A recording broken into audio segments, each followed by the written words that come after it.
God day, everybody. I was thinking this morning when I was praying about war in heaven, and somebody asked the great question why God made the angels fight. Why didn't He just bat an eyelash and cast Satan and his angels down to the ground? Why did He make the good angels fight? And the Christian encyclopedia I have gives a good answer for that. And I agree with what it says. Not that my opinion matters all that much, but it says, I guess these theologians got together to, put in their 2 cents, so to speak, to build the encyclopedia set that I have. It's pretty old too. So anyway, they said that the reason that God made the angels fight in heaven was because He wanted the angels that had remained loyal to Him to show their allegiance to Him by having to fight the other angels. And I thought about that because I thought these angels had spent an untold amount of time together. They, there's no time in heaven, and in the spirit realm, there's no time. So we don't know how long they spent together, thousands of years, millions of years, maybe even longer. And so they were very familiar with each other, and they had to fight each other to cast out Satan and his angels to show their allegiance to God. And I start out with that because given the level of warfare that Christians are going through now,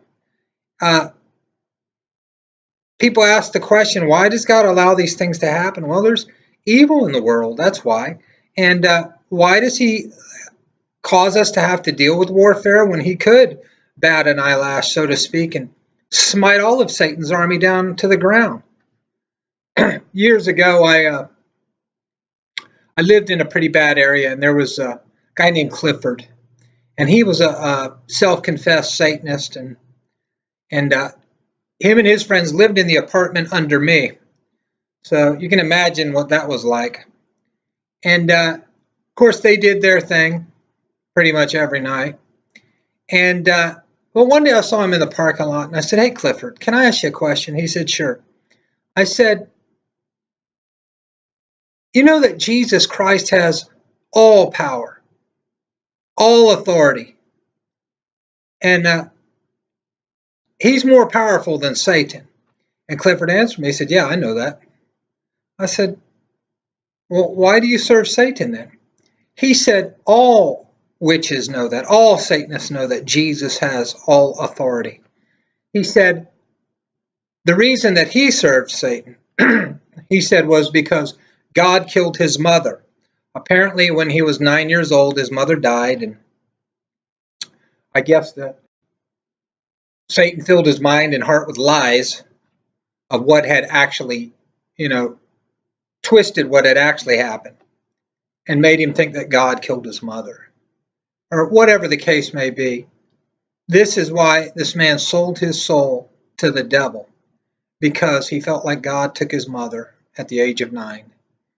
And but it just kind of shocked me because his initial answer was, "Yeah, I know Jesus has all power and all authority." I guess up until then, I thought that they thought that this battle was they had a chance of winning, which they don't. But I was reading in Revelation, and there was war in heaven. I'm just going to read this real quick. I'm sure you've read it a million times.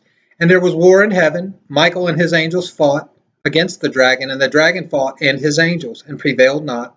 Neither was their place found any more in heaven." It goes on to say the great dragon was cast out, and we know that. But that's not really what I wanted to talk about. I just wanted to open up with that, and I'm not going to talk long, just a couple minutes.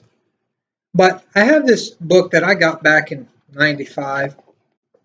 It's called The Twilight Labyrinth, and it's by George Otis Jr. Got some really good information in it. It's an older book. But I just wanted to read something because a lot of Christians feel like just checking my time there, they have this, they don't have to go through any warfare. I guess they feel like, there's, going to be divinely protected in any case. Well, that's not always the case. And I just want to read what George Otis Jr. said in his book. It's because it's good and it's accurate. I got to make this fast. It just says, while some Christians, including a few whose stories I have told, are content to explain the attacks of the enemy as natural, if not unfortunate, consequences of gravity, politics, and sociology, I find this attitude a form of denial. Now, I'm going to skip around because you don't need to hear the rest of that particular paragraph. It says, demonic powers have never been shy about getting in the way of God's servants. Satan, who stood as accuser at the right hand of Joshua, see Zechariah 3:1, is also on record as having afflicted Job with painful sores, Job 2:7, tampered with Daniel's intercessory mail, Daniel 10:12 and 13, and tried repeatedly to distract Jesus from his mission. The Apostle Paul also lamented to the Thessalonians, we wanted to come to you. Certainly I, Paul, did, again and again, but Satan hindered us. 1 Thessalonians 2:18. And I just want to read one more thing. This is concerning warfare. It says, this is good advice, and I may do another video because I want to read something else he said that helps us to overcome in the battle. But this is one of the things he said. Surviving the enemy's gauntlet of snares, however, is not a task to be taken lightly, as many well-meaning believers have learned often too late. Satan is a cunning and relentless adversary, a devious wizard whose mastery of the dark arts enables him to fashion salacious temptations or fling fiery darts with equal ease. Nor are these devices directed solely at the weak and wayward. If the experiences of Job, Daniel, and Paul tell us anything, it is that men and women are not invulnerable to trouble simply because their intentions and ministries please heaven.